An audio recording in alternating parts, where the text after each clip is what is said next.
It is a plain and simple murder. যে জুবিন গাৰ্গৰ মৃত্যু, জুবিন গাৰ্গৰ হত্যা অসমৰ বাবে এটা অপূৰণীয় ক্ষতি আৰু এই ক্ষতি হয়তো আমাৰ প্ৰজন্মই কেতিয়াও পূৰণ কৰিব নোৱাৰে। জুবিন গাৰ্গৰ ক্ষতি অসমৰ প্ৰতিজন ব্যক্তিৰ বাবে এক অপূৰণীয় ক্ষতি, প্ৰতিজন পৰিয়ালৰ ক্ষতি, প্ৰতিটো জাতি উপজাতিৰ ক্ষতি। আমাৰ জাতিয়ে এক মহামূল্যৱান অমৰ সম্পদক হেৰুৱাই পেলালে। মোৰ আজিও মনত আছে জুবিন গাৰ্গক গুৱাহাটীৰ এটা ব্যক্তিগত টিভি চেনেলে যেতিয়া তেওঁ শ্ৰেষ্ঠ অসমীয়াৰ সন্মান যাচিবৰ বাবে এটা অনুষ্ঠান আয়োজন কৰিছিল। সেই অনুষ্ঠানত জুবিন গাৰ্গক সন্মুখত ৰাখি মই কৈছিলোঁ যে জুবিন অসমৰ এক জাতীয় সম্পদ আৰু জুবিনক আমি তেওঁৰ সৃষ্টিৰে সদায় জীয়াই ৰাখিব লাগিব আৰু জুবিন আমাৰ বাবে সদায় আদৰৰ প্ৰাণৰ শিল্পী হৈ থাকিব। এই প্ৰজন্ম জুবিনৰ ওচৰত সদায় ঋণী হৈ থাকিব লাগিব। এই বক্তব্য জুবিনৰ মৃত্যুৰ পিছত মই দিয়া নাছিলোঁ। জুবিনৰ জীৱনকালত জুবিনৰ সন্মুখত জুবিনক মই এইদৰে শ্ৰদ্ধা দিছিলোঁ আৰু জুবিনে এটা কথা সিদিনাখন কৈছিল যাক মই আজিও মনত পেলাওঁ যে হিমন্ত দাক মই মুখ্যমন্ত্ৰী হিচাপে সম্বোধন নকৰোঁ, মই হিমন্ত দাক হিমন্ত দা হিচাপে ক'ম।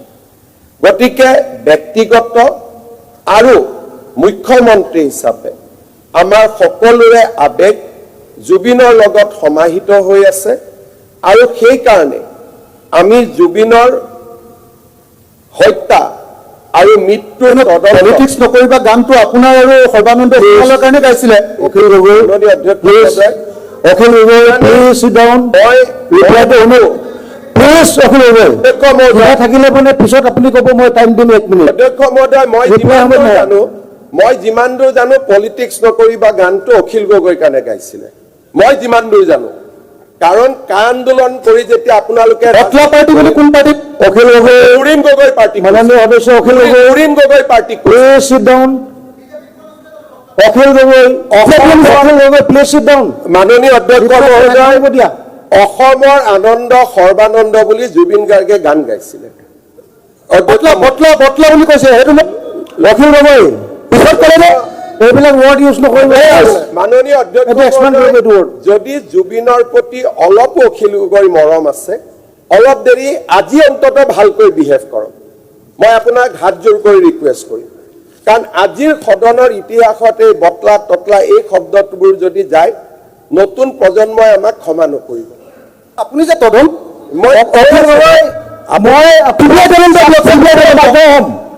আপুনি যদি কথা নহ'লে ছাছপেণ্ড কৰিবলৈ বাধ্য হ'ম। Please behave properly. মাননীয় অধ্যক্ষ মহোদয়, জুবিনৰ প্ৰতি থকা সকলোৰে মৰমক সন্মান জনাই আমি আজিৰ সভা স্থগিত প্ৰস্তাৱক বিৰোধিতা কৰা নাই, সমৰ্থন কৰিছোঁ আৰু বিৰোধী পক্ষই যাতে পৰ্যাপ্ত সময় পায় তাৰ বাবে আমি এজনেও বক্তব্য ৰখাৰ পৰা বিৰত আছোঁ। ৰাজ্যৰ সংসদীয় ইতিহাসত এনে ঘটনা বিৰল আৰু প্ৰথমবাৰৰ বাবে সংঘটিত হৈছে যিও এক প্ৰকাৰ মহান শিল্পী জুবিন গাৰ্গলৈ আমাৰ শ্ৰদ্ধাঞ্জলি বুলি অভিহিত কৰিব পাৰে। মাননীয় অধ্যক্ষ মহোদয়, জুবিন গাৰ্গৰ গোটেই পৰিক্ৰমা 19/9/2005 তাৰিখে জুবিন গাৰ্গৰ মৃত্যু হয় আৰু তাৰ পৰা আজিলৈকে হোৱা গোটেই ঘটনা বা তদন্ত তাৰ গোটেই পৰিক্ৰমাটো মই সদনৰ সন্মুখত দাখিল কৰিব খুজিছোঁ আৰু তাৰ প্ৰচেষ্টাৰ অংশ হিচাপে লেটাৰ ৰগেটৰীৰ ওপৰত অখিল গগৈ ডাঙৰীয়াৰ যিটো বিবৃতি তাকো মই চুই যাম আৰু মুখ্যমন্ত্ৰীয়ে জুবিন গাৰ্গৰ ঘটনাটো হত্যা বুলি কিয় কৈছে তাৰো মই এটা আপোনালোকক স্পষ্ট উত্তৰ দিব বিচাৰিছোঁ। জুবিন গাৰ্গৰ মৃত্যু 19/9/2025 তাৰিখে হয়। 20/9/2005 তাৰিখে আমি প্ৰথম FIR ৰেজিষ্টাৰ কৰোঁ। অৰ্থাৎ প্ৰথম দিনাখনেই আমাৰ সন্দেহ হয় যে জুবিন গাৰ্গৰ মৃত্যু স্বাভাৱিক ঘটনা নহয় আৰু লগে লগে BNSৰ section 61 criminal conspiracy 105 culpable homicide 106 causing death by rash and negligent act তাক আমি 20 তাৰিখে আমি ৰেজিষ্টাৰ কৰোঁ ইতিজে মই ডেডলাইন কৈছোঁ 20/9/2025 কিন্তু এই ঘটনাৰ প্ৰাৰম্ভিক তদন্ত কালতে অসম পুলিচে নিশ্চিত হয় যে এই ঘটনা কালপেবল হোমিসাইড নহয় it is A plain and simple murder তাৰ কাৰণে ঘটনাৰ দুদিনৰ ভিতৰতে অসম চৰকাৰে আদালতক প্ৰাৰ্থনা জনায় These are matter of records. মুখ্যমন্ত্ৰীয়ে জানাৰ কথা নহয় অসমৰ সকলো উকিলে জানে জাজে জানে these are public records আৰু তাৰ চাৰ্টিফাইড কপিও আপোনালোকে ল'ব পাৰে দুদিনৰ ভিতৰতে SIU নিৰ্মাণ হোৱাৰ লগে লগে অসম চৰকাৰে মহামান্য আদালতক অনুৰোধ জনায় যে এই ঘটনা হত্যা আৰু মহামান্য আদালতক আমি আবেদন কৰোঁ যে এই 61 105 106 লগত সেকশন 103 এড কৰিব লাগে ইয়াৰ ওপৰত আদালতত বিতৰ্ক হয় আৰু আদালতত বিতৰ্ক হোৱাৰ পিছত অসম পুলিচৰ আবেদনক গ্ৰাহ্য কৰি মহামান্য আদালতে সেকশন 103 এড কৰে তাৰ মানে this is a murder from day 3 ইয়াত মুখ্যমন্ত্ৰীয়ে কোৱা কথা নহয় অসম পুলিচে আদালতক আবেদন কৰে যে মহামান্য আদালত প্ৰথমতে আমি ইয়াক ক্ৰিমিনেল কনস্পিৰেচি বুলি ভাবিছিলোঁ কালপেবল হোমিসাইড বুলি ভাবিছিলোঁ causing death by rash and negligent act বুলি ভাবিছিলোঁ কিন্তু প্ৰাৰম্ভিক তদন্ত কালত আমি সন্তুষ্ট হওঁ বা আমি নিশ্চিত হওঁ যে জুবিন গাৰ্গৰ মৃত্যু কালপেবল হোমিসাইড আৰু নেগলিজেন্স নহয় it is A plain murder আমাৰ আবেদনক কোৰ্টে গ্ৰহণ কৰে আৰু কোৰ্টে অনুমতি দিয়ে যে আপোনালোকে 103 এড কৰিব পাৰে যদি আমি সেকশন 103 এড নকৰিলোহেঁতেন আজিলৈকে গোটেই কেইজন অভিযুক্ত বেল হ'লহেঁতেন সিদ্ধাৰ্থ শৰ্মাও 2 মাহৰ মূৰত বাহিৰত ওলাব আপুনি অকল সেইটো কৰিবলৈ ইলেকশ্যনলৈকে তেওঁলোকক ৰাখিবলৈহে কৈছে হয়নে নহয় এতিয়া ইমান দিনে আপোনালোকে মোক সুধি আছিল না অধ্যক্ষ Honorable member, please. আপুনি শুনক আপুনি কিয় বিতৰ্ক কৰে মানে সদায় অশান্তি কিয় কৰি থাকে অধ্যক্ষ মহোদয় এইটো ইমান ডাঙৰ পৰিৱেশ তদন্ত সকলোৱে শুনিব খুজি আছে অসমৰ মানুহে এই কথাখিনি মই অখিল গগৈৰ কাৰণে কোৱা নাই আজিৰ সদনৰ গোটেই ডিসকাশনটো অসমৰ লাখ লাখ মানুহে ইয়াক লক্ষ্য কৰি আছে আৰু অখিল গগৈ যদি তুলুঙা কথা কয় ইলেকশ্যন অমুক তমুক মই অধ্যক্ষ মহোদয় অনুৰোধ কৰিম যে প্ৰয়োজন হলে মোৰ বিবৃতিটো শুনাৰ স্বাৰ্থত যদি অখিল গগৈ সদনৰ পৰা কেইটামান সময়ৰ কাৰণে বাহিৰত পঠিয়াব লাগে পঠিয়াব লাগিব কাৰণ তেওঁক আমি সদনক হাতত ল'ব নিদিওঁ আৰু তেওঁ অকলে সদনখন হস্তক্ষেপ কৰিব নোৱাৰে অধ্যক্ষ মহোদয় প্ৰথম প্ৰশ্নৰ মই উত্তৰ দিলোঁ যে মুখ্যমন্ত্ৰীয়ে হত্যা বুলি কেনেকৈ গম পায় মুখ্যমন্ত্ৰীয়ে হত্যা বুলি মোক SITয়ে কোৱা নাই এই হত্যাকাণ্ড it is a case of murder from very third day যিমান বেইল এপ্লিকেশ্যন যিমান ৰিমাণ্ড এপ্লিকেশ্যন যিমান আজিলৈকে কোৰ্টত আদান প্ৰদান হৈছে গোটেইটো সেকশন 103 ওপৰত হৈছে আৰু এই বিষয়টো বিৰোধী পক্ষই আজিলৈকে গম পোৱা নাই তাৰ পৰা মই অনুভৱ কৰোঁ যে বিৰোধী পক্ষৰ গোটেই ঘটনাটোৰ ওপৰত সম্যক ধাৰণা হোৱা নাই নহলে অন্তত কোৰ্টত গৈ আমি কাষ্টডি বিচাৰা ফৰৱাৰ্ডিং ৰিপৰ্টখন বা কোৰ্টে কাষ্টডি গ্ৰান্ট কৰা অৰ্ডাৰৰ ফটোষ্টেট কপি চাৰ্টিফাইড কপি যি পাব্লিক ৰেকৰ্ড তাক আজি বিৰোধী পক্ষৰ হাতে হাতে থাকিব লাগিছিল কিন্তু আজি বিৰোধী পক্ষৰ হাতত পাব্লিক ডকুমেন্টছ কেনিও নাই Please. আমাক দেখুৱাবলৈ দিয়ক অকণমান সময় দিয়ক অধ্যক্ষ মহোদয় তেখেতে একিউজ আপুনি পিছত ক'ব অধ্যক্ষ মহোদয় মই এটা ডকুমেণ্ট দেখুৱাই দিয়ক আপুনি পিছত দি দিব অধ্যক্ষ মহোদয় যদি বিৰোধী পক্ষৰ হাতত ডকুমেন্টছ আছে એટલે মোক কিয় সুধি আছে মুখ্যমন্ত্ৰী হত্যা বুলি কেনেকৈ গম পালে মোক কিয় সুধি আছে it is a case of murder from very first day আজিলৈকে সিদ্ধাৰ্থ শৰ্মা শ্যাম কানু মহন্ত অমৃত প্ৰভা শেখৰ জ্যোতি তেওঁলোক যে জেলত আছে তেওঁলোক মাৰ্ডাৰ কেছত জেলত আছে সো এই কথাটো মই আজি হাউসত ক্লিয়াৰ কৰি দিলো this case has been registered so that কোনো কনফিউজন নাথাকে this case has been registered under section 61 section 105 section 106 and section 103 of Bharatiya Nyay Sanhita and section 103 hoise Purana 302 gotike this is a plain and simple case of murder yate sondehor obakash nai that is the case of SIT ইয়াৰ পিছত মাননীয় অধ্যক্ষ মহোদয়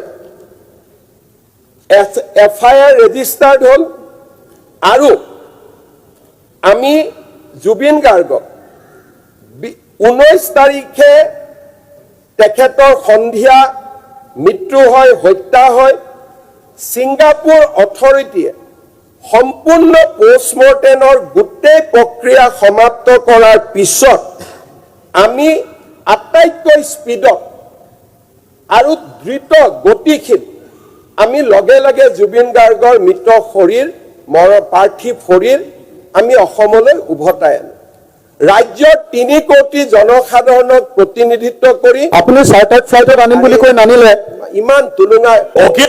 মাননীয় অধ্যক্ষ মহোদয় কিবা Please. বেমাৰ হৈছে আপুনি মই ৱাৰ্নিং দিছো ইয়াৰ পিছত যদি আপুনি ইন্টাৰাপ্ট কৰে কিন্তু আপুনি এটা ডেফিনেটলি আপোনাৰ বেমাৰ বাহিৰত যাব হ'ব লাগিব অসমৰ 3.5 কোটি মানুহক প্ৰতিনিধিত্ব কৰি মই নতুন দিল্লীলৈ যাম আৰু জুবিন গাৰ্গক অসমৰ ৰাইজৰ হৈ পাৰ্থিৱ শৰীৰটো আমি গ্ৰহণ কৰো ৰাতিপুৱাতে তেখেতক আমি গুৱাহাটীলৈ লৈ আহো তুৰন্ত গতিত আমি তেখেতক কোট অন্তিম সংস্কাৰ কৰা হ'ব কেনেকৈ অন্তিম সংস্কাৰ কৰা হ'ব লাখ লাখ মানুহৰ আবেগৰ মাজতো জুবিন গাৰ্গক আমি যি ধৰণে পাৰো সন্মান আৰু মৰ্যাদাৰে জুবিনক আমি এই পৃথিৱীৰ পৰা বিদায় দিওঁ যদিও তেওঁ আমাৰ মাজত সদায় জীয়াই থাকিব অধ্যক্ষ মহোদয় জুবিনৰ পাৰ্থিৱ শৰীৰ আমাৰ মাজত থকা সময়তে Assam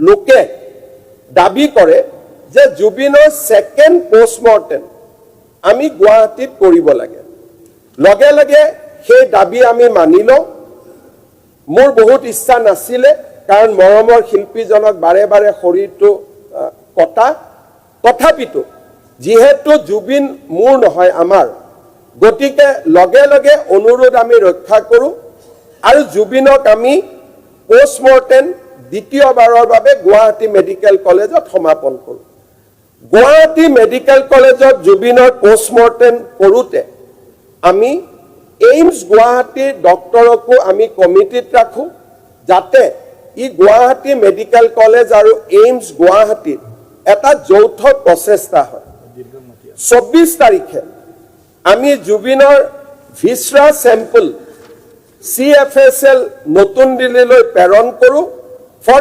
টক্সিকোলজিক্যাল examination medical evidence Guwahati medical কলেজে আমাক 3 তাৰিখে 3/10/2025 তাৰিখে আমাক পোষ্টমৰ্টেম ৰিপৰ্ট দাখিল কৰে 10 তাৰিখে ভিছৰা ৰিপৰ্ট আমি CFSL নতুন দিল্লীৰ পৰা লাভ কৰো ডায়েটম টেষ্ট ৰিপৰ্ট আমি CFSL দিল্লীৰ পৰা 6-10 তাৰিখে আমি লাভ কৰো গুৱাহাটী মেডিকেল কলেজে জুবিনৰ মৃত্যু বা হত্যাৰ ফাইনেল অপিনিয়ন 12/10/2025 তাৰিখে আমাক দাখিল কৰে ইয়াৰ পিছত সিঙ্গাপুৰৰ পৰা আমাৰ পুলিচে ছিংগাপুৰ কৰ্তৃপক্ষই কৰা পোষ্টমৰ্টেম ৰিপৰ্ট আমি ইয়াৰ ভিতৰত লাভ কৰিবলৈ সক্ষম হ'ম ছিংগাপুৰৰ যিখন পোষ্টমৰ্টেম ৰিপৰ্ট তাক আকৌ আমি গুৱাহাটী মেডিকেল কলেজলৈকে প্ৰেৰণ কৰোঁ যে আপোনালোকৰ পোষ্টমৰ্টেম ৰিপৰ্ট আৰু ছিংগাপুৰৰ পোষ্টমৰ্টেম ৰিপৰ্টৰ মাজত কিবা পাৰ্থক্য আছে নেকি বা ডাইৰেকশ্যনটো একেটা আছে নে নাই বা ইয়াত কিবা ডিমত আছে নেকি গুৱাহাটী মেডিকেল কলেজে বাই এণ্ড লাৰ্জ ছিংগাপুৰৰ পোষ্টমৰ্টেম ৰিপৰ্টখনক এণ্ডৰ্ছ কৰে আৰু দুইটা পোষ্টমৰ্টেম ৰিপৰ্টৰ ওপৰত ফাইনেল ৰিপৰ্ট আমি 5/11/25 তাৰিখে আমি লাভ কৰোঁ ইয়াৰ পিছত জুবিন গাৰ্গৰ লগত জড়িত এই হত্যাকাণ্ডৰ লগত জড়িত বিভিন্ন উইটনেছ এক্সামিনেশ্যন এণ্ড মোৰ ইম্পৰ্টেণ্টলি মটিভ মই যেতিয়া কৈছিলোঁ যে জুবিনৰ চাৰ্জশ্বিটৰ পিছত অসমবাসীয়ে দুখ পাব কষ্ট পাব তাৰ মেইন কাৰণটো হৈছে মটিভ যদি অসমবাসীয়ে মটিভটো গম পায় মানুহটো আনন্দিত হ'ব নোৱাৰে মানুহেতো দুখেই পাব দিজ আৰ জেনেৰেল ষ্টেটমেণ্ট যিটো আপুনিও দিব পাৰে ময়ো দিব পাৰোঁ মৰমৰ শিল্পী এজনক কোনোবাই হত্যা কৰিলে হত্যাকাণ্ডৰ চাৰ্জশ্বিটৰ দিনাখনতো মানুহে আনন্দ নকৰে সিদিনাখনতো মানুহে দুখেই পাব আজি আমি গোটেই মটিভ এক্সামিনেশ্যন কৰি 252 জন উইটনেছৰ আমি ষ্টেটমেণ্ট ৰেকৰ্ড কৰোঁ 29 জন মেম্বাৰৰ 29টা চিজাৰ আমি এতিয়ালৈকে কৰিব পাৰিছোঁ 7 জন ব্যক্তিক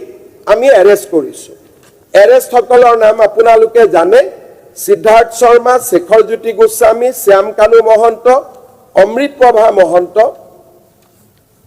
সন্দীপন গাৰ্গ পৰেশ বৈশ্য নন্দেশ্বৰ বৰা ইয়াৰ পিছত এই ইনভেষ্টিগেশ্যন চলি থাকোঁতে ভাৰত চৰকাৰে মিউচুৱেল লিগেল এছিষ্টেন্স ট্ৰিটিৰ অধীনত অসম চৰকাৰক সহযোগিতা কৰিবৰ বাবে ছিংগাপুৰ চৰকাৰক অনুৰোধ কৰে ছিংগাপুৰ চৰকাৰক অনুৰোধ কৰাৰ উপৰিও পৰৰাষ্ট্ৰ মন্ত্ৰী জয়শংকৰ ডাঙৰীয়াই ছিংগাপুৰ কৰ্তৃপক্ষৰ লগত নিজে কথা পাতে ছিংগাপুৰ কৰ্তৃপক্ষই অসম পুলিচক ছিংগাপুৰলৈ যাবলৈ অনুমতি দিয়ে আৰু আমি 21/10/2025 তাৰিখে ছিংগাপুৰৰ আৰক্ষীক আমি সাক্ষাৎ কৰোঁ 4/11/2025 তাৰিখে আমি বিচৰা ডকুমেণ্টছখিনি ছিংগাপুৰ কৰ্তৃপক্ষই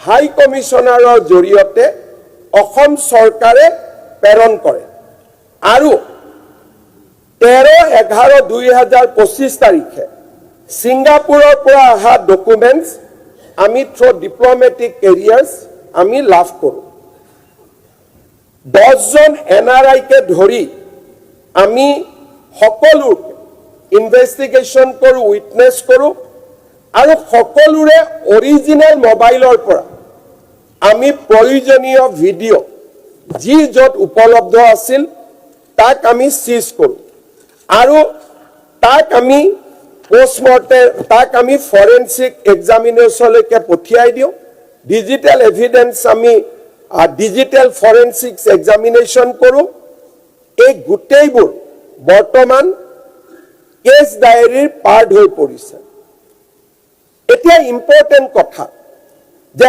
আমাৰ ভাৰতৰ যি BNS অখিল গগৈ ডাঙৰীয়াই কৈছে BNS and BNSS দুখন বেলেগ সংহিতা এখন হৈছে ভাৰতীয় ন্যায় সংহিতা যি IPCৰ পৰা নিৰ্মাণ হৈছে এখন হৈছে ভাৰতীয় ন্যায় সুৰক্ষা সংহিতা যি ক্ৰিমিনেল CRPCৰ পৰা এভিডেন্স হৈছে আৰু ভাৰতীয় সাক্ষ্য সংহিতা যি ইণ্ডিয়ান এভিডেন্স এক্টৰ পৰা নাগৰিক সুৰক্ষা সংহিতা মই ভাৰতীয় নাগৰিকে কৈছো ন্যায় কৈছে নাগৰিক ধৰ ঠিক আছে BNS যিখন ইণ্ডিয়ান এভিডেন্স এক্টৰ পৰা আহিছে য'ত এভিডেন্সিয়েল কথা অখিল গগৈ ডাঙৰীয়াই কৈছে এভিডেন্সিয়েল ইস্যু আছে ইণ্ডিয়ান ভাৰতীয় সাক্ষ্য সংহিতা, যাক BSS বুলি কোৱা হয়। জুবিন গাৰ্গৰ ঘটনা তদন্ত কৰাৰ পিছত সেকশন 208 of the BNS কয়, when an offense is committed outside India by a citizen of India, whether on the high sea or elsewhere, or by a person not being such citizen on any ship, aircraft registered in India, he may be dealt with in respect of such offense as if it had been committed any place within India. ইয়াত কোৱা হৈছে যে ফৰেনৰ কথা আমি ইয়াত কেনেকৈ তদন্ত কৰিম। ভাৰতীয় নাগৰিক সুৰক্ষা সংহিতাই কৈছে যে ফৰেনৰ ঘটনাও as if it has happened in India, আমি তাক এইটো পঢ়িল, মোক কৈ লাভ নাই, এইটোতো কোৰ্টৰ কথা, তাৰো মই উত্তৰ দি আছো। এইটো কোৰ্টে কৈছে আমি যদি কোনেও সিদ্ধাৰ্থ আৰু শ্যাম কানুক বচাব খোজা নাই, তেতিয়াহ'লে আমি আইনৰ কথাখিনি শুনিব লাগিব। আইনে কৈছে যে as if it has committed in India, offense can be registered in India. তাৰ মানে আমি ধৰি ল'ম যে ঘটনাটো ছিংগাপুৰত হোৱা নাছিল, ঘটনাটো as if it has happened in India, আৰু আমি তাক ৰেজিষ্টাৰ কৰিব পাৰোঁ। কিন্তু ভাৰতীয় নাগৰিক সুৰক্ষা সংহিতাই কৈছে যে তোমালোকে ৰেজিষ্টাৰ কৰিব পাৰা, ইনকুৱাৰী কৰিব পাৰা, কিন্তু বিফৰ চাৰ্জশ্বিট ভাৰত চৰকাৰৰ অনুমতি ল'ব লাগিব। সেকশন 208 কৈছে, provided notwithstanding anything in any of the preceding section of this chapter, no such offense shall be inquired into or tried in India except with the previous sanction of the central government. তাৰ মানে central গভৰ্ণমেণ্টৰ যদি আমি স্যাংচন পাওঁ, আমি ধৰি ল'ম offense has been committed as if in India, আৰু আমি চাৰ্জশ্বিট দিব পাৰিম। But before giving charge sheet, it requires a previous sanction of MHA.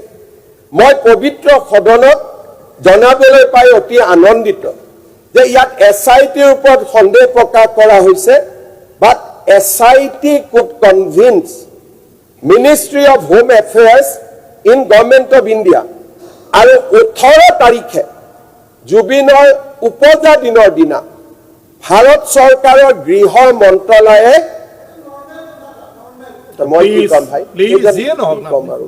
তেখেতে চব জানে, তেতিয়াহ'লে একোৱে নালাগে, তেখেতকে SITটো তেওঁ ভেট কৰি দি দিলে হ'ল না, আপোনাক দিলে হ'ল। সদনেতো কোৱা নাই, সদনততো কোনেও মাতা নাই, নে কোনে মাতিছে? আৰু সদন কমিটিয়ে তেওঁলোকক দেখুৱাই দিছে যে আমি MLA নহয় নেকি, আমাৰ ফালে আঙুলিটো দিয়ক। চাৰিওফালে সেইটো তাৰ উত্তৰ পাব। আৰু সদন কমিটিত যে আপুনি মেম্বাৰ হ'ব এইটো জৰুৰী নহয়। অধ্যক্ষ মহোদয়, 18 তাৰিখে আমি মিনিষ্ট্ৰী অফ হোম এফেয়াৰ্ছৰ পৰা জুবিনৰ ঘটনাটোক হত্যা বুলি, আকৌ মই ৰিপিট কৰিছোঁ, জুবিনৰ ঘটনাটোক হত্যা বুলি ভাৰত চৰকাৰক প্ৰতীয়মান জনাই আমি IPC আৰু BNSৰ IPC 302 আৰু BNSৰ 103 অভিযোগনামা দাখিল কৰিবলৈ আমি অনুমতি লাভ কৰোঁ। মাননীয় অধ্যক্ষ মহোদয়, 8 তাৰিখ বা 10 তাৰিখে আমি এই গোটেই ঘটনাটো সম্পূৰ্ণ সাক্ষী প্ৰমাণ সহ আমি গুৱাহাটীৰ আদালতত অভিযোগনামা দাখিল কৰিম। অভিযোগনামা দাখিল কৰাৰ পিছত আমি গুৱাহাটী উচ্চ ন্যায়ালয়ৰ মুখ্য ন্যায়াধীশক আবেদন কৰিম যে এই গোটেই ঘটনাটো ফাষ্ট ট্ৰেক কোৰ্টত বিচাৰ হ'ব লাগে, আৰু অসম চৰকাৰে স্পেচিয়েল পাব্লিক প্ৰচিকিউটৰ এই ঘটনাটোক লজিকেল কনক্লুজনলৈকে লৈ যাবৰ কাৰণে আমি স্পেচিয়েল পাব্লিক প্ৰচিকিউটৰ আমি এপইণ্ট কৰিম। মাননীয় অধ্যক্ষ মহোদয়, CIDয়ে যেতিয়া চাৰ্জশ্বিট দাখিল কৰিব, আমি যদি সদনত বিধায়কসকলে SITৰ ভুল উলিয়াবলৈ আৰম্ভ কৰোঁ, তাৰ মানে আমি কাক সহায় কৰিব খুজিছোঁ? তাৰ মানে আমি গুৱাহাটীৰ উকিল সমাজে কৈছে যে শ্যাম কানু আৰু সিদ্ধাৰ্থক আমি কোনো লিগেল এছিষ্টেন্স নিদিওঁ। তেওঁলোকে ইতিমধ্যে ৰেকৰ্ডত কৈছে, কিন্তু আজি আমি তেওঁলোকক ইনডাইৰেক্টলি লিগেল এছিষ্টেন্স দি আছোঁ। আজি বিৰোধীৰ বক্তব্যৰ জৰিয়তে আমি শ্যাম কানু আৰু সিদ্ধাৰ্থক আমি লিগেল এছিষ্টেন্স দি আছোঁ, এইটো ভুল, এইটো ভুল, এইটো ভুল। তাৰ মানে আমাৰ ইণ্টেনশ্যনটো কি? হত্যা বুলি ক'লেও বেয়া পায়। আৰু মই কৈছোঁ যে আমি এটা ফুল প্ৰুফ ইনকুৱাৰী কৰিছোঁ, নহ'লে আমাক মিনিষ্ট্ৰী অফ হোম এফেয়াৰ্ছে অনুমোদন নিদিলেহেঁতেন। আমাৰ যদি সাহস নাথাকিলেহেঁতেন আমি ফাষ্ট ট্ৰেক কোৰ্ট কৰিব অনুৰোধ নকৰোঁ। ফাষ্ট ট্ৰেক কোৰ্টৰ ৰিজাল্টটো ইলেকশ্যনৰ আগতো হ'ব পাৰে। আমি সাহস কৰিছোঁ কাৰণ we have confidence on the inquiry and the quality of inquiry of our SIT। অধ্যক্ষ মহোদয়, 8 তাৰিখে চাৰ্জশ্বিট দাখিল কৰিব। চাৰ্জশ্বিট দাখিল কৰাৰ পিছত যদি সদনে অনুভৱ কৰে যে এই চাৰ্জশ্বিটখন ভুল, এই চাৰ্জশ্বিটখনত আমি আমাৰ যুক্তি প্ৰতিষ্ঠা কৰিব পৰা নাই, তেনেকুৱা পৰ্যায়ত যদি সদনে অনুভৱ কৰে যে সদন কমিটিৰ প্ৰয়োজনীয়তা আছে, তাত আমি কেতিয়াও আপত্তি নকৰোঁ। কিন্তু আমি ফাৰ্ষ্ট চান্স কাক দিব লাগিব? SIT। SITয়ে 8 তাৰিখে ডেট দি দিছোঁ যে SITয়ে আমাক চাৰ্জশ্বিট দিব। কোৰ্টে চাৰ্জশ্বিটখন গ্ৰহণ কৰিব নে নকৰে? কোৰ্টে গ্ৰহণ কৰা মানে SITয়ে ন্যায়ৰ প্ৰক্ৰিয়াটো আগুৱাই লৈ গ'ল। লগে লগে আমি উচ্চ ন্যায়ালয়ৰ মুখ্য ন্যায়াধীশক অনুৰোধ কৰিম যে ফাষ্ট ট্ৰেক কোৰ্ট দিয়ক, যাতে 3 মাহ, 4 মাহ, 5 মাহৰ ভিতৰত এই গোটেই ঘটনাটোৰ এটা জাজমেণ্ট আহিব পাৰে। মুখ্যমন্ত্ৰী হিচাপে অধ্যক্ষ মহোদয় মই ইয়াতকৈ কি কৰিব পাৰোঁ? আজি আপোনাৰ অধ্যক্ষ মহোদয়, আপোনাৰ মই নলেজত আনিম, শ্যাম কানু মহন্তই সুপ্ৰিম কোৰ্টত এখন আবেদন দিলে যে এই গোটেই ঘটনাৰ তদন্তটো CBIৰ পৰা হ'ব লাগে। সুপ্ৰিম কোৰ্টত তেওঁ ক'লে যে মুখ্যমন্ত্ৰীৰ ওপৰত মোৰ বিশ্বাস নাই, এই গোটেই ঘটনাৰ তদন্তটো চেণ্ট্ৰেল এজেন্সি দি হ'ব লাগে, মানে CBI। আৰু বিৰোধীৰ পৰাও কোৱা হৈছে এইটো CBIক দিব লাগে। কেলে উঠাই ল'লে? সেইটোত সুপ্ৰিম কোৰ্টত কেলে উঠাই ল'লে? উঠাই কিয় ল'লে? আপুনি শুনি লওক। কথা কয় এৰেষ্ট হোৱাৰ পিছত উঠাই ল'ব। তাত জামিনৰ কথা আছিল। যেতিয়া মানুহজনক আমি ধৰিলো, কেছটো ইনফ্ৰাকচুৱাছ হৈ গ'ল। এৰেষ্ট কৰাৰ পিছত কেছ কেনেকৈ থাকিব? এইটো জামিনৰ কেছ আছিলে। এতিয়া বিৰোধী দলপতি ডাঙৰীয়াই কৈছে যে আমি তাতে এৰেষ্ট কৰি লোকেল কোৰ্টক কিয় প্ৰডিউচ নকৰিম? অধ্যক্ষ মহোদয়, 24 আৱাৰ্ছৰ ভিতৰত যদি আমি কোৰ্টত এজন একিউজক আনিব পাৰোঁ, ট্ৰেনজিট ৰিমাণ্ডৰ প্ৰয়োজন নাই। এই প্ৰশ্নবিলাকতো আমাক কোৰ্টে কৰা নাই। যেতিয়া ট্ৰেনজিট ৰিমাণ্ড নোহোৱাকৈ আমি শ্যাম কানু আৰু সিদ্ধাৰ্থ শৰ্মাক জুডিচিয়েল মেজিষ্ট্ৰেটৰ হাতত আমি প্ৰেজেণ্ট কৰিলোঁ, জুডিচিয়েল মেজিষ্ট্ৰেটে আমাক কিয় নকলে যে আপোনালোকৰতো ট্ৰেনজিট ৰিমাণ্ড নাই? তাৰ মানে ন্যায়পালিকায়ো আমাক সন্দেহ কৰা নাই, কিন্তু আপোনালোকে কৰি আছে। যদি আমি ট্ৰেনজিট ৰিমাণ্ড নোলোৱাকৈ শ্যাম কানু মহন্ত আৰু সিদ্ধাৰ্থ শৰ্মাক গুৱাহাটীলৈ অনা ভুল হৈছিল, কোৰ্টে তেওঁক আজিলৈকে কিয় বেল দিয়া নাই? তাৰমানে প্ৰচিডিউৰেলি উই আৰ ষ্ট্ৰং, আমি ক'তো ভুল কৰা নাই। এতিয়া ছেকেণ্ড, আমি সিদ্ধাৰ্থ শৰ্মা আৰু শ্যাম কানু মহন্তক আমি মেটেৰিয়েল দিছোঁ যে LOR কিয় ইছ্যু হোৱা নাই, লেটাৰ অফ ৰগেটৰী কিয় দিয়া নাই। These are argument of defence. কোৰ্টত কোনে এইবিলাক আৰ্গুমেণ্ট কৰে? এই আৰ্গুমেণ্ট কৰে ডিফেন্স কাউন্সিলে। আজি গুৱাহাটীৰ উকিলে কৈছে যে আমি আৰ্গুমেণ্ট নকৰোঁ, there will be no' defence counsel. তাৰ ডিফেন্স কাউন্সিল এতিয়া অখিল গগৈ ডাঙৰীয়া হৈছে। দিনে ৰাতিয়ে ভুল উলিয়ায়।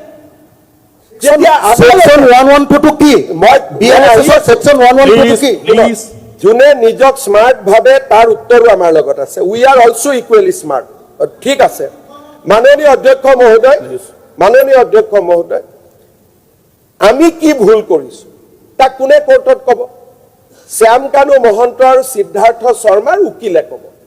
আমি যদি ভুল কৰিছো কনফিডেন্সিয়েলি SITক আমি জনাব লাগে যে সক আপোনালোকৰ লগত আমি আছো, কিন্তু ইয়াত কিবা ভুল কৰিছে নেকি চাওক আপোনালোকে। কিন্তু তাৰ পৰিৱৰ্তে আমি কি কৰিছো? টেলিভিছনত গৈছো, আমি মানুহৰ আগত কৈ আছো যাতে ডিফেন্স কাউন্সিলে নকৰা কামটো আমি শ্যামকানু মহন্ত আৰু সিদ্ধাৰ্থ শৰ্মাক জনাব পাৰো। একজেক্ট এই পইণ্টটো ৰেইজ কৰিছিল যে আমাক ইয়াত লৈ আহিলে ট্ৰেনজিট ৰিমাণ্ড আনা নাই। একজেক্ট পইণ্টটো তেওঁলোকে কৈছিলে জাজৰ আগত। তেতিয়া আমি ক'লো যে ট্ৰেনজিট ৰিমাণ্ড নালাগে, if it is within 24 hours। জাজে আমাৰ কথাটো মানি তেওঁক আজিলৈকে জামিন নিদিয়াকৈ ৰাখি দিলে। আজি আমি কিয় ক'ব লাগে যেতিয়া তদন্ত চলিব লাগে পুলিচে কাবাক এৰেষ্ট কৰিব লাগে? মই যদি কওঁ পূজাত এৰেষ্ট নকৰো তেতিয়াহে মানুহজন বাহিৰত ওলাই আহিব। We have to play games with the criminals.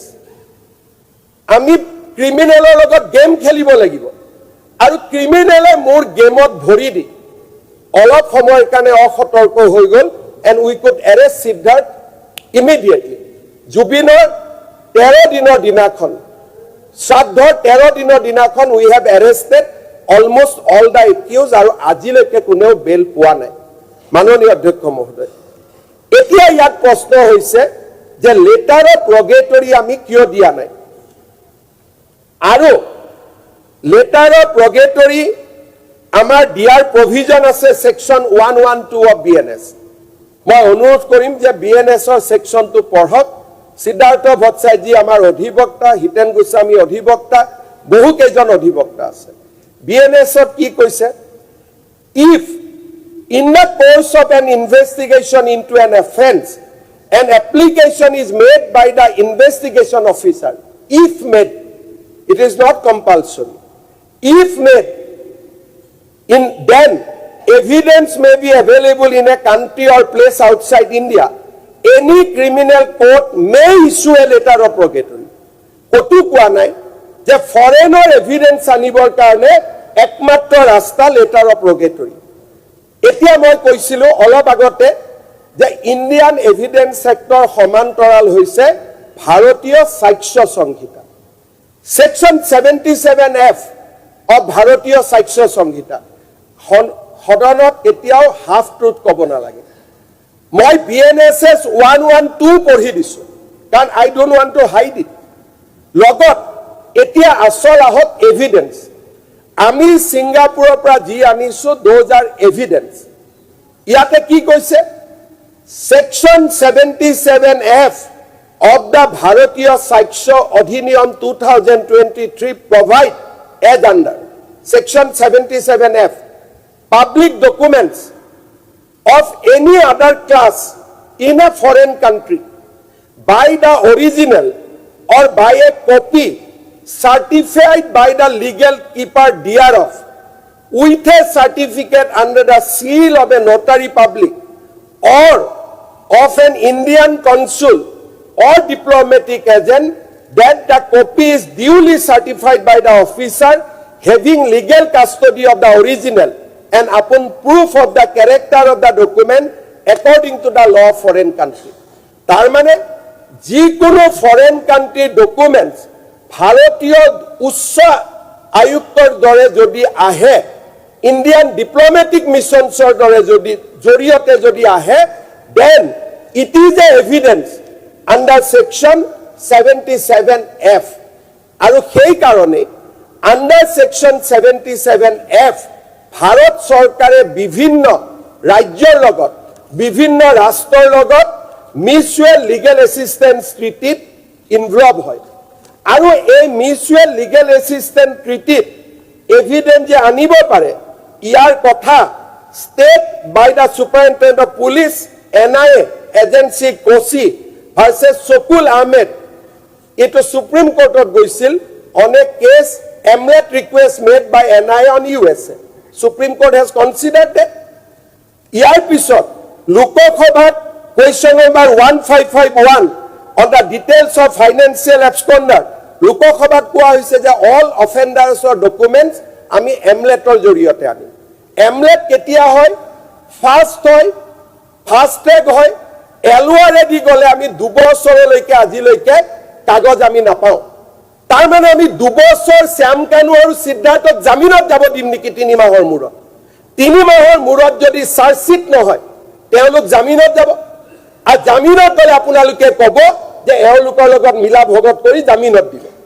So আমি তাৰ কাৰণে we adopted 77F of Indian Evidence Act. Supreme Court কৈছে যে omelette is a acceptable route. আজি অখিল গগৈ কৈছে যে এমলেট নহব। এইখন ভাৰত চৰকাৰৰ মেনুৱেল। This is the মই manual. আপোনাক কেছ ল দেখুৱাই দিব পাৰিম। মাননীয় অধ্যক্ষ মহোদয়, মই কেছ ল দেখুৱাই দিব পাৰিম। অনলাইন থাকিলে যে Please don't disturb. মই অখিল গগৈ ডাঙৰীয়াক চেলেঞ্জ কৰিছো, এটা কোৰ্টৰ মোক ভাৰ্ডিক্ট আনি দিয়ক যে এমলেট ইজ ইলিগেল। এটা মোক ভাৰ্ডিক্ট আনি দিয়ক যে এমলেট ইজ ইলিগেল বুলি। এইখন হাউচক আমি বিপথে পৰিচালিত কৰিব নাপায়। এমলেট ইলিগেল তেতিয়াহ'লে কি লাগে? কোৰ্টত স্পেচিফিক অৰ্ডাৰ আছে যে বিদেশত হ'লে মানে কোৰ্টে লেটাৰ ৰেগটৰী দি আনিব পাৰিব, নহ'লে ইলিগেল। তেনেকে ফ্ৰী পাই গৈছিলে, কেছৰ পৰা উদ্ধাৰ পাইছিলে। আপুনি মাত্ৰ এমলেট ইজ ইলিগেল বুলি, এমলেট ইজ ইলিগেল বুলি এটা ভাৰ্ডিক্ট আনি দিয়ক, আমি লগে লগে এলুৱাৰ ইছ্যু কৰি দিম। এমলেট ইজ ইলিগেল বুলি, কাৰণ উই আৰ গাইডেড, আপুনি এনে ধৰ দি নাথাকিব। বুজি লওক, আপুনি পিছত একদম ল' পইণ্টত আৰে আপুনি কাজিয়া কিয় যাব লাগে? কাজিয়া কিয় যায়? এটা হাউচ হয়। অখিল চিঞৰি ক'ব লাগে? আপুনি কাগজটো দি দিয়ক, ভাৰ্ডিক্ট কাগজ কি আছে প্লিজ। মই আপোনাৰ ৰাজনৈতিক পৰিপক্কতাক বিধানসভা আছে বুলি ভাবিছিলো। আপুনি এটা বিধানসভা হয়। আপুনি আপুনি কিয় আৰ্গুমেণ্টত আহিছে? আপুনি কাগজটো দিয়ক, প্ৰুফটো অধ্যক্ষ মহোদয়, প্লিজ। আজি ইয়াত প্ৰচেষ্টা আছে যে এলুৱাৰ দিয়ক, 2 বছৰ লাগক, এওঁলোক জামিনত যাওক, আৰু জামিনত গ'লে আমাক ক'ব যে চব এওঁলোকে জামিনত পঠাই দিলে। আমি জানো, আমিও সৰু ল'ৰা নহয় অধ্যক্ষ মহোদয়, আমিও জানো যে বিৰোধী পক্ষই আমাক ক'ত হেঁচিব খুজিছে, আৰু আমি হেঁচা নাখাওঁ। অধ্যক্ষ মহোদয়, জুবিন গাৰ্গৰ হত্যাকাৰীক প্ৰথমবাৰৰ বাবে আমি 14 দিন একেলগে পুলিচ কাষ্টডি লওঁ। কেতিয়াও অসমত হোৱা নাই। 14 days পুলিচ কাষ্টডি কণ্টিনিউৱাছলি। আজি কৈছে বিহু কমিটি কিয় মাতিছে? গোটেই কেছটোৱে বিহু কমিটিৰ ওপৰত আছে। চাৰ্জশ্বিট দিয়াৰ পিছত কোন মাননীয় অধ্যক্ষ মহোদয়, আপুনি শুনক না, আপুনি পিছত কৈ কিবা থাকিব লাগে। কি আছে চিটখনতে কিবা বেমাৰ আছে নেকি কুটকুটাই থাকে।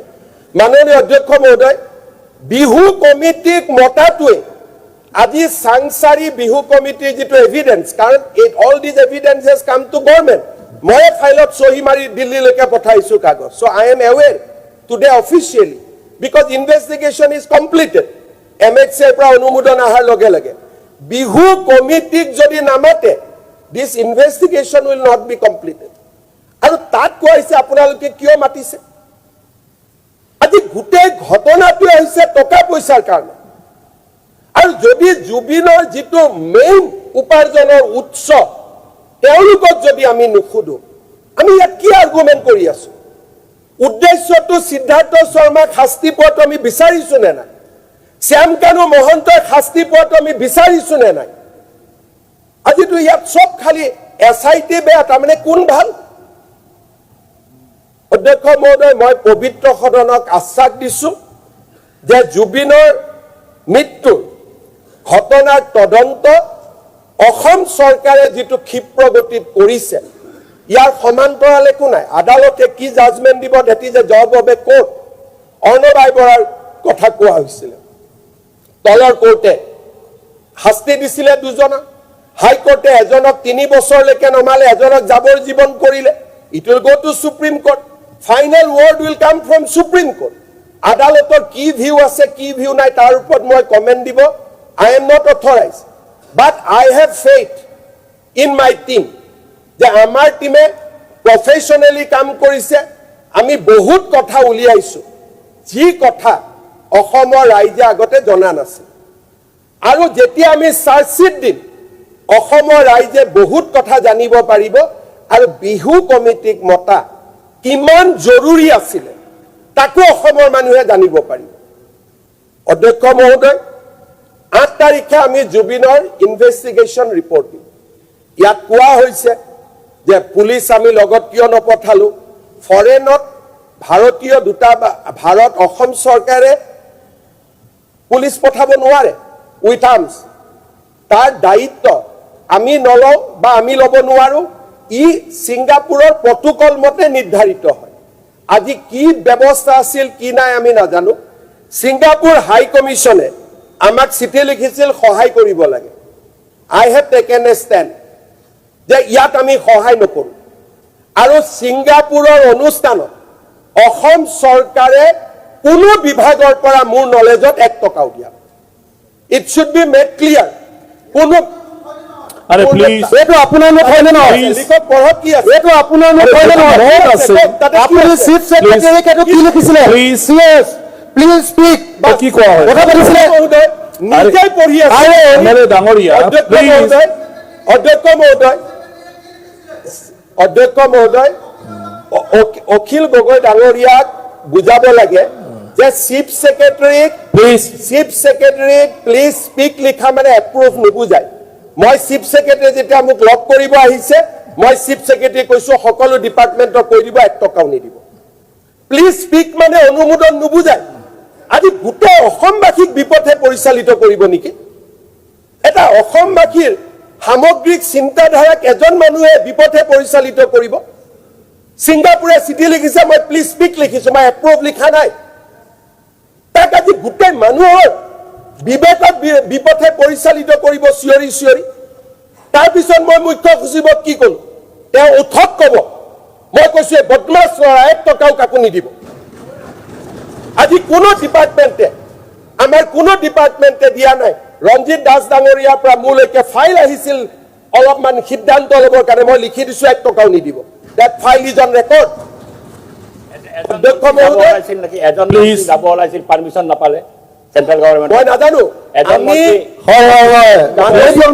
মাননীয় অধ্যক্ষ মহোদয় ৰিপ্লাইটো আগতে পাৰমিশন বিদেশলৈ যাবলৈ পাৰমিশন বিচাৰি এজন মন্ত্ৰীয়ে এপ্লিকেশ্যন দিছিলে, নাপালে। উত্তৰটো শুনি লওক আগতে। সেইটো আহি নাপালে মহোদয় বিদেশলৈ যাবলৈ।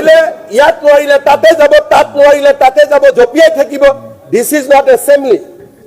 আৰু আজি এটাই মই কথা কম যে বিজেপিক যদি ইলেকশ্যন হৰুৱাবৰ কাৰণে জুবিন গাৰ্গৰ ইছ্যুটো জীয়াই ৰাখিব লাগে বেলেগ কথা।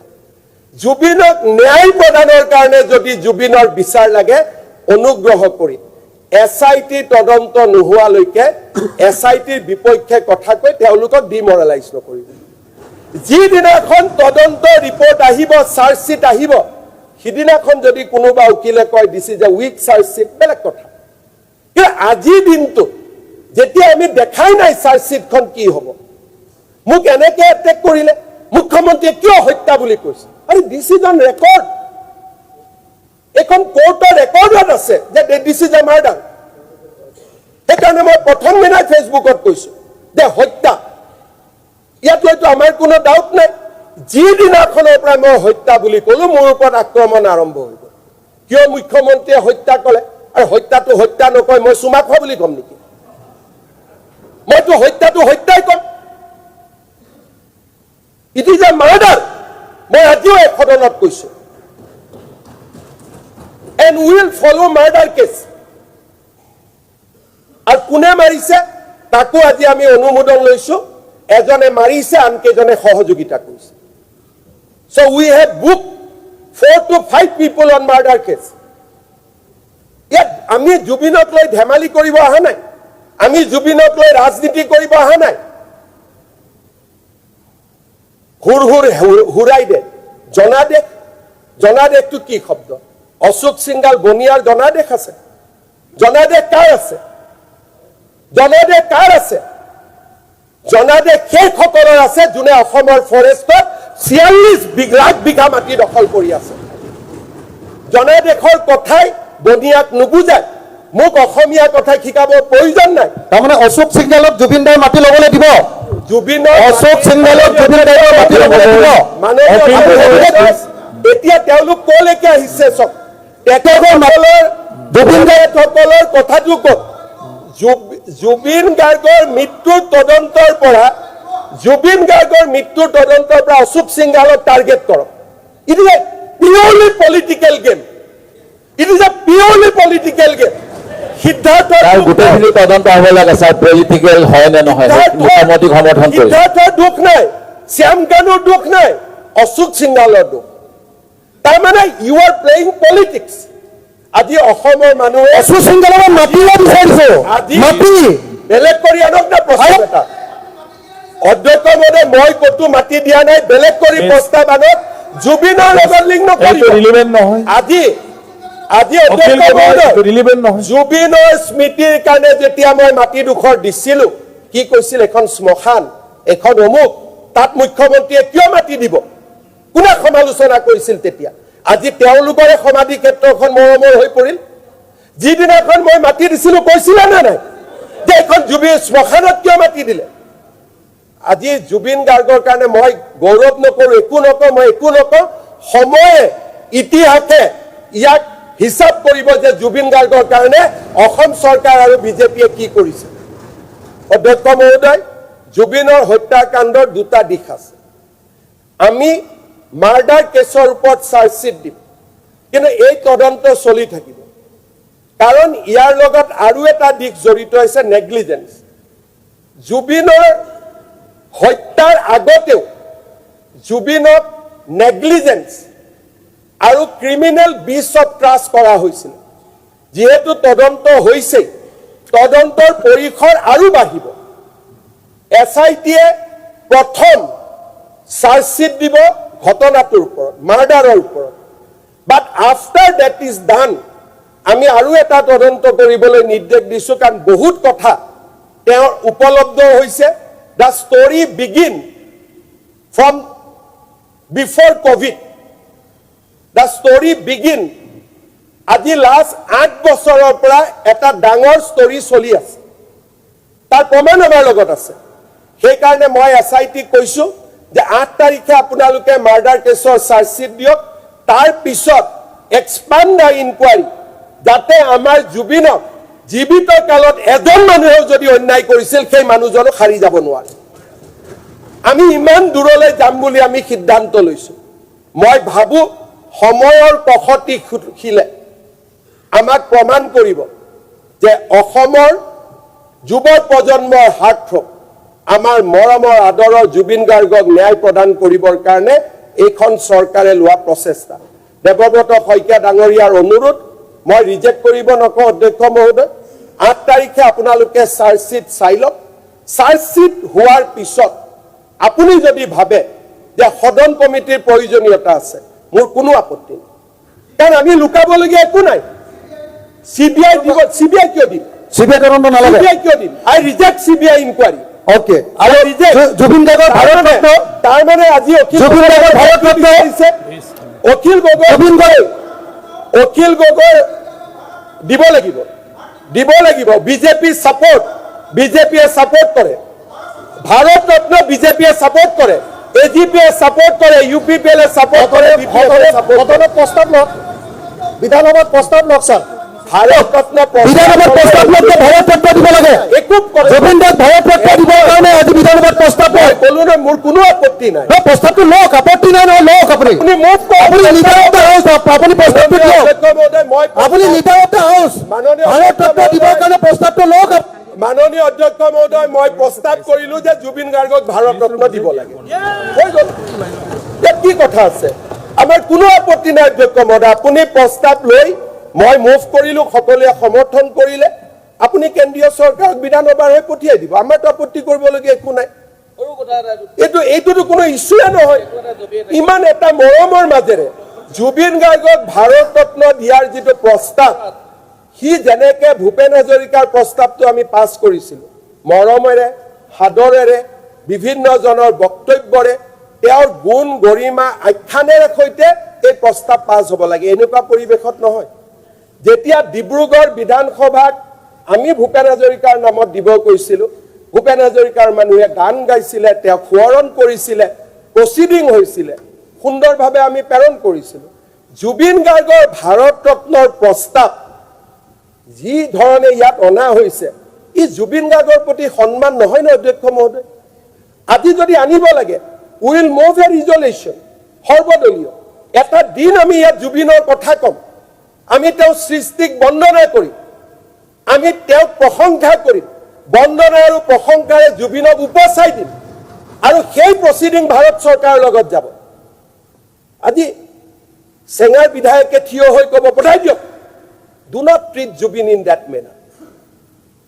জুবিনক ইমান তৰলভাৱে নল'ব, চাউল নালাগে, দালি নালাগে, that is not Zubeen Garg. এনেকে যদি আপোনালোকে আমাৰ সত্তা তাক নোহোৱা কৰি দিব খোজে, আপোনালোকৰ ৰাজনৈতিক চিন্তাক তাক আমি বিৰোধিতা কৰিম। জুবিনৰ ভাৰত ৰত্নৰ প্ৰস্তাৱ হিমন্ত বিশ্ব শৰ্মা, দেৱব্ৰত শইকীয়াই চহী কৰিব, হাউচত প্ৰস্তাৱ আহিব, আমি আলোচনা কৰিম, চাউল নালাগে, দালি নালাগে। এনেকে জুবিনৰ বন্দনা নহয়। চাৰ্লি চেপলিন, এনেকে জুবিনৰ বন্দনা নহয়। হাউচৰ এটা ডেকোৰাম আছে, জ্যেষ্ঠ সদস্যসকলে ক'ব, ভাৰত ৰত্নৰ ৰিকমেণ্ডেশ্যন এনেকে নহয়।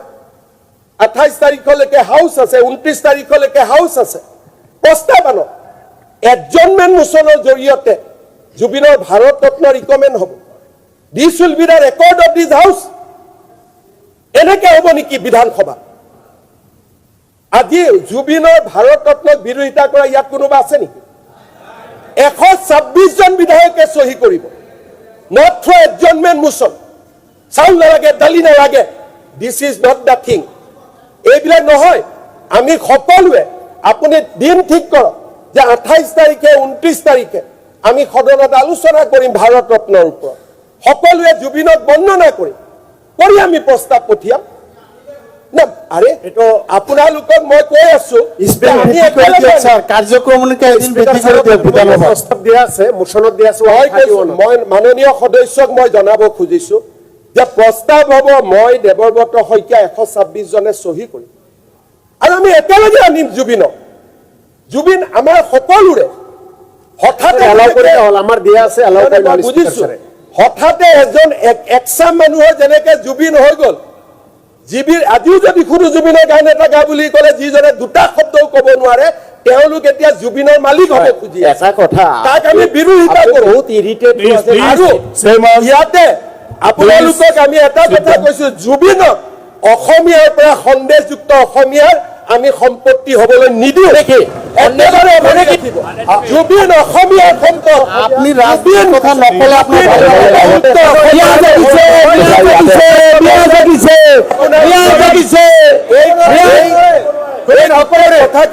ৰাজনীতি কৰিব খোজে অসমতে। সন্দেহযুক্ত কোন হয় ল'ব লাগে।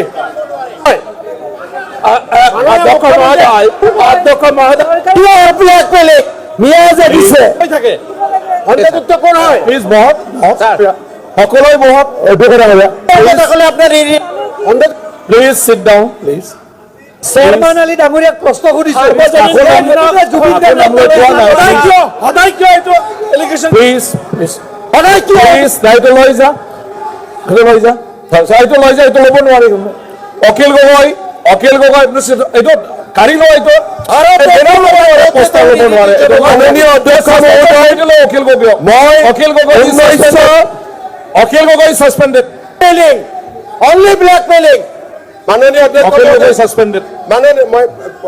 মাননীয় অধ্যক্ষ মহোদয়, মই 1983 চনৰ অসমৰ নিৰ্বাচন সংক্ৰান্তত বেচৰকাৰী ন্যায়িক তদন্ত আয়োগ প্ৰতিবেদন সদনত দাখিল কৰিলো।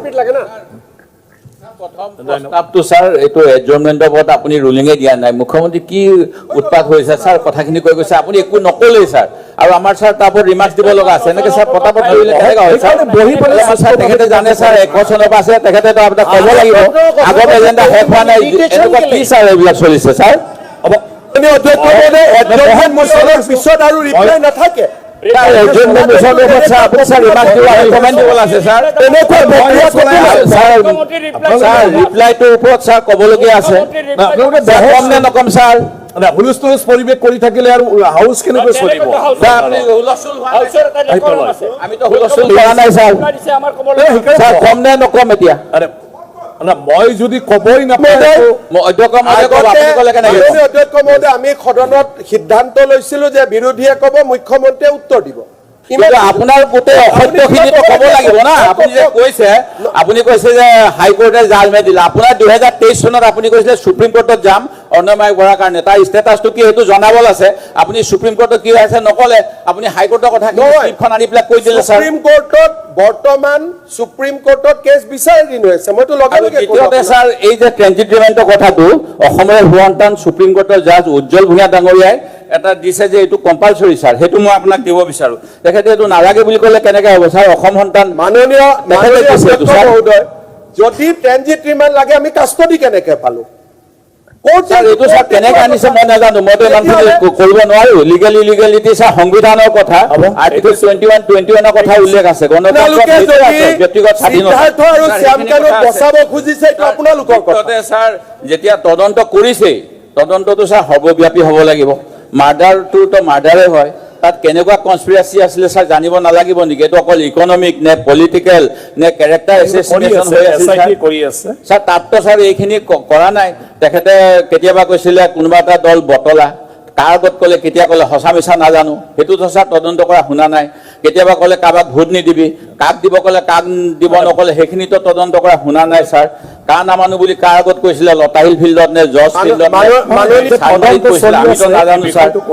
মুখ্যমন্ত্ৰীয়ে সেই সময়ত পত্ৰ দিছিলে, সেই পত্ৰখন কি বিষয় লৈ দিছিলে, মই এটা গান গাই ভুল কৰিলো বুলি কৈছিলে, সেইটো স্যাৰ। জুবিন গাৰ্গৰ হত্যাকাণ্ড আৰু আমি চৰকাৰ ভাঙো পাতো, কোন চৰকাৰ ভঙা কোন চৰকাৰ পাতো কথা ক'লে স্যাৰ। ফ্ৰী চাউল বেয়া এইটো কেইখন চৰকাৰৰ কাৰণে ক'লে স্যাৰ।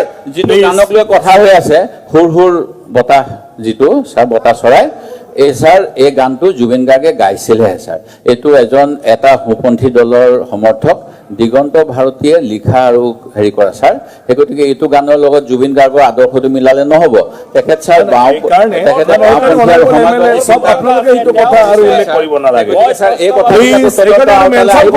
হ'ব লাগিব। মুখ্যমন্ত্ৰী এইখিনি উত্তৰ দিয়াই নাই, মুখ্যমন্ত্ৰীয়েতো এইবিলাক নক'লে। সেই গতিকে আমি sir reply to not satisfied, so' leaving the house for some time. মোৰ খবৰ এটা আছে, তেওঁ গোটেই গীতটোৰ ব্যাখ্যাটো সঠিক কৰা নাই। ব্যাখ্যাটো মই কৈছো, ৰজা ঘৰিয়াকো জনাদেশ লাগে। প্লিজ ৰ'ব প্লিজ, এই গানৰ বিষয়ে আৰু এইটো নিজৰ নিজৰ ভাৱ, যোনে যিটো ভাবিলে সেইটোৱে হ'ব আৰু কি আছে।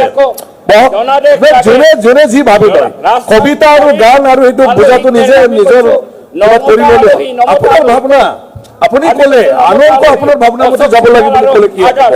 যিবিলাকে প্লিজ স্যাৰ, এটা পইণ্ট প্লিজ, এতিয়া আমি অধ্যক্ষ ডাঙৰীয়া এটা পইণ্ট পদে আছিলে। আমাৰ সন্মানীয় সদস্য মনোৰঞ্জন তালুকদাৰ ডাঙৰীয়াই যেতিয়া বক্তব্যৰ সময়ত বিস্কুৰাভাতৰ কথা কৈছিলে, তেতিয়া মদৰ এটা প্ৰসংগ আনিছিলে। এইটো এই প্ৰচিডিঙৰ পৰা এইটো এক্সপাণ্ড কৰিব লাগে। বিস্কুৰাভাতৰ কথা কওঁতে আপুনি মদৰ শব্দ এটা ব্যৱহাৰ কৰিছে, সেই শব্দটো এক্সপাণ্ড কৰিব। মদৰ কোনো ব্যৱহাৰ কৰা নাই। মই কৈছো মানুহে, কিছুমান মানুহে তেওঁক মদাহী বুলি কৈছিল।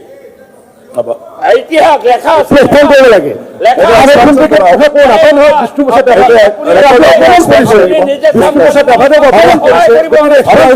কৰা হ'ব আৰু আজি মাননীয় অধ্যক্ষ মহোদয়, ফাইল পঠাইছে। বিষ্ণু ৰাভাক মদাহী বনালে, গোপীনাথ বৰদলৈক এয়াৰপৰ্ট উৰুৱাই দিলে, ভূপেন হাজৰিকাক কোনোবা এজন শিল্পী কৰিলে। এইটো কি কৰিব খুজিছে আপোনালোকে? মই বিষ্ণু ৰাভাক মদাহী বনোৱা নাই। কিছুমান অসমীয়া মানুহে আপুনিয়ে কৈ আছে, কৈ আছে, আপুনি নিজে বনাবৰ কাৰণে কৈ আছে এইবিলাক কথা। অসমৰ কোনো মানুহে কেতিয়াও বুলি কোৱা নাই, কোৱা নাই। আপুনি কিয় পবিত্ৰ সদন আপুনি এজন মানুহক, এজন অসমৰ বিখ্যাত মানুহক বদনাম আমি জানো আপোনাক ধিক্কাৰ দিব লাগে। এই সদনে আজি আপোনাক ধিক্কাৰ দিছে।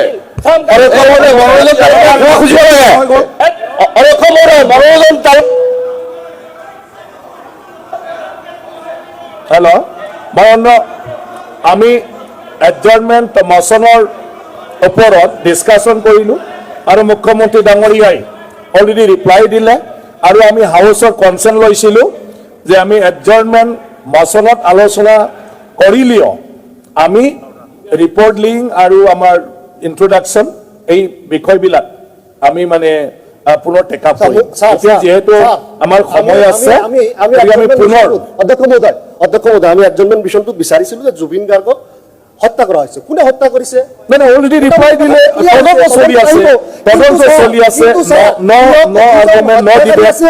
কোনো ডিবেট নহয় ইটোৰ ওপৰত এইটো ছাবজুডিচ মেটাৰ গতিকে এইটো চলি আছে মানুহখিনি কাৰ্য উপদেষ্টা কমিটিৰ প্ৰতিবেদনটো জানিব লাগে আমাৰ কি আছে অলৰেডি অসম বিধানসভাৰ প্ৰক্ৰিয়া কাৰ্য পৰিচালনাৰ নিয়মাৱলী নিয়ম 230 অধীনত অসম বিধানসভাৰ কাৰ্য উপদেষ্টা কমিটিৰ এখন সভা 31 অক্টোবৰ 2025 তাৰিখে আবেলি 4:15 বজাত অধ্যক্ষ কাৰ্যালয় সভাকক্ষত 2025 চনৰ শীতকালীন অধিৱেশনত উত্থাপিত হ'বলগীয়া কাৰ্যসূচীসমূহৰ ওপৰত আলোচনা কৰাৰ লগতে সাময়িক কাৰ্যসূচীখন চূড়ান্তকৰণৰ বাবে অনুষ্ঠিত কৰা হয় আৰু সভাই সৰ্বসন্মতিক্ৰমে আজিৰ পৰা আৰম্ভ হোৱা শীতকালীন অধিৱেশনৰ সাময়িক কাৰ্যসূচীখন চূড়ান্ত কৰি অনুমোদন জনায় সমিতিয়ে সাময়িক কাৰ্যসূচীখন ওপৰত বিশদভাৱে আলোচনা কৰাৰ অন্তত চলিত শীতকালীন অধিৱেশন 25 নৱেম্বৰৰ পৰা 29 নৱেম্বৰ 2025 তাৰিখলৈ মুঠ 5 কৰ্মৰ দিনৰ বাবে নিৰ্ধাৰণ কৰে লগতে এদিন বেচৰকাৰী কাৰ্যসূচী সদস্যৰ কাৰ্যসূচী আৰু প্ৰশ্নসমূহৰ বাবে বিভিন্ন বিভাগৰ দিনসমূহৰ ক্ৰমানুসাৰ আবণ্টন অনুসৰি চলিত অধিৱেশনৰ গ্ৰুপ ক অন্তৰ্ভুক্ত নোহোৱাৰ বাবে 29 নৱেম্বৰ 2025 তাৰিখ শনিবাৰ গ্ৰুপ কৰ প্ৰশ্নসমূহ আলোচনা কৰিবলৈ সিদ্ধান্ত